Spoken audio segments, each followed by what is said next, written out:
Hey, it's Renee and Mike with the Friedrich team here at eXp Realty.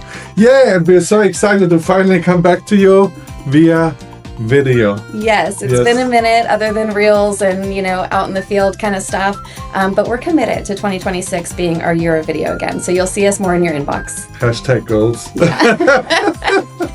Hey, we wanted to come on today and just give you a quick year-end review for 2025 and kind of set the stage for what we think is going to happen in 2026. Yeah, we totally geeked out on numbers because that's my job, right? Yes. Yeah, or part of my job. Mm-hmm. Yeah. And so we looked at all of the MLS, which is 14 counties, and we don't do business in all 14 counties. Yes. But the sales pretty much are flat in all 14 counties, so in whatever the Metro List service area is.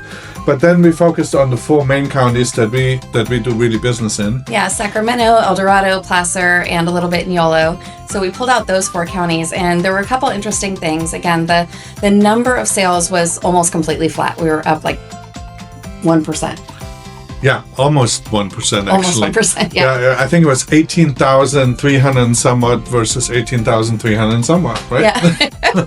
Like 40, I think it was 40 homes difference. Yes, Yeah. very, very close to 2024. Yeah. So it's flat sales. Yes. Basically, prices. Pretty flat also. Yeah. It was about a 1% increase. Yeah, isn't that crazy? Yeah. But that inventory, that went up. Yeah, we had just over 9%, almost 10% of growth as far as the number of active listings. And we certainly felt that as we were out shopping with our buyers that we got to help this year. Yeah, and we felt it, and you may have felt it. Days on market, typically when inventory goes up, days on market goes up too, because people have more to choose from, and Yes. they're a little bit not slower, but more methodical about making a decision, I would say. Yes. And that translates into Longer time. and frankly, they just have to look at more. They do have to look at more too. That's true. So Yeah, when there's more to choose from, buyers are not as anxious to make rash decisions, which I really enjoy, actually. I feel like our buyers this year were very methodical. They asked really great questions, and they had much more long-term thinking than buyers that felt so rushed, from 2020 to 2022. I think they could finally afford to be a little bit more cautious rather than like just jumping the gun because you may lose out on the house, right? Yes, yeah. There wasn't that urgency, which again, it felt nice when we were in the car with buyers versus, having to feel so frenzied. So yeah. On the flip side, right? Yeah. No, you go. It did translate into longer days on market. So instead of selling a home in, 7 to 10 days, we saw a lot more, 30 days on the market, 40 days on the market. In fact, the average for the MLS was closer to like 67 days on market for this year. Yeah. Although if you price the home correctly, which we tend to do, right? Yes. Our days on market. Our days on market were not as long as the average. Right. Thank goodness. We did have a couple of our clients that were a little aspirational in their pricing to begin with, and so those did take longer. I was reading a blog the other day from one of our trusted appraisers, Ryan Lundquist, and he went back and he geeks out on the numbers all the time. If you guys want to... He's an appraiser. Right, that's true. Yeah, that's his job. But he actually went back and looked from 2021 to 2025, and we did not have any appreciation in those years in our overall Sacramento market. And I would say that's probably true, across most areas. Yeah, no, I would definitely say in California, right? In California, we can't speak for that's true. Yeah.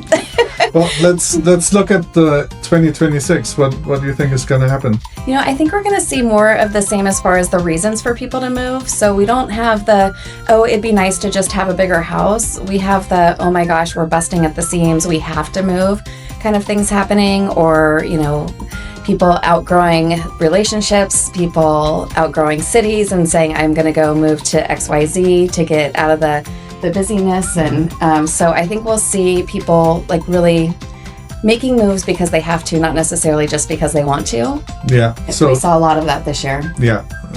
Which, because of the interest rates, right? The people say the golden handcuffs. Mm-hmm. I hate that. I absolutely don't like it. Yes. Hate is a strong word. Yes, it is. Yeah.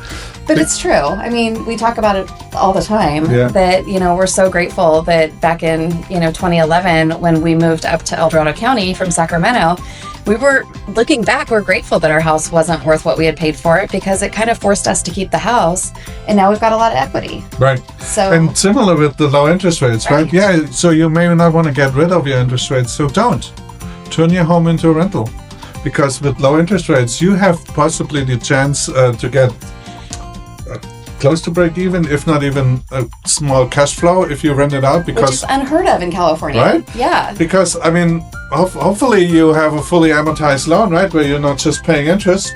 So not only are you building equity every month that this mortgage gets paid, but potentially you have somebody else helping you pay it, and then you just do what you did with your first house. You get maybe a little bit less down, and you move on, and you buy another house, but you have an investment property instead. Yeah, play Monopoly for real, you guys. Yeah. And if you need help on that, just let us know. And we also had a lot of people that were deciding that they were tired of being landlords last year. Yeah. So if that's your scenario also, which we're almost to that point of being tired of being landlords, so we're looking at some strategies to have even better cash flow or some, accumulation of wealth without having to deal with tenants and toilets. Yeah. So if that's on your goal list, let us know that too, because we can definitely point you in the right direction and give you a little snippet of what we're going to be doing hopefully in 2026. Right. Yeah. Exactly. So I think we'll see buyers continue to be methodical, thoughtful, wanting to make smart purchase decisions and not be house poor. I think we've all in our 20s and 30s lived through a point of being house poor, and our clients now, if they're in their 20s and 30s, they watch their parents go through, the big downfall. And so people are just making smart buying decisions. And I think on the seller side, equity is a great tool.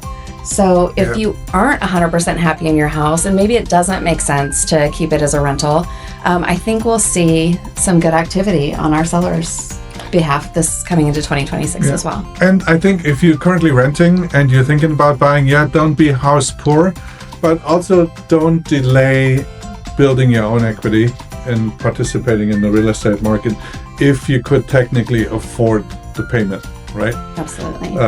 Because as far as I'm concerned, I think real estate in the long term is still the best investment anybody can have.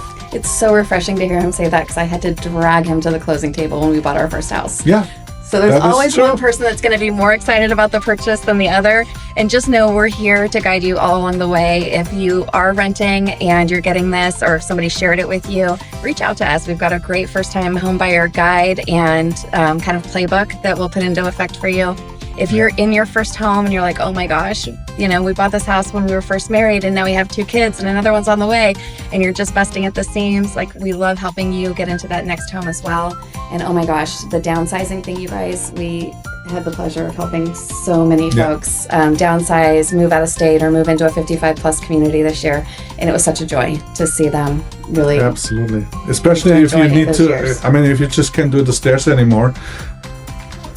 It's hard, right? Yeah. When you live in a 2-story and your knees hurt and you want to be in a 1-story, call us.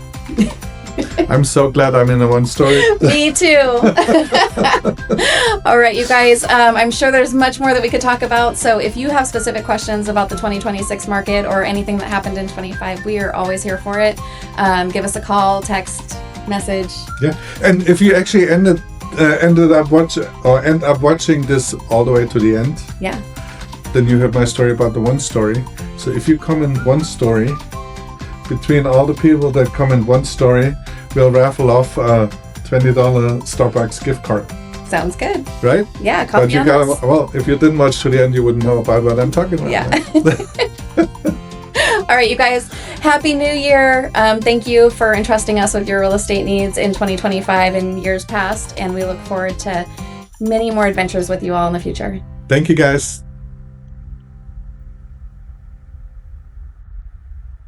He's so goofy.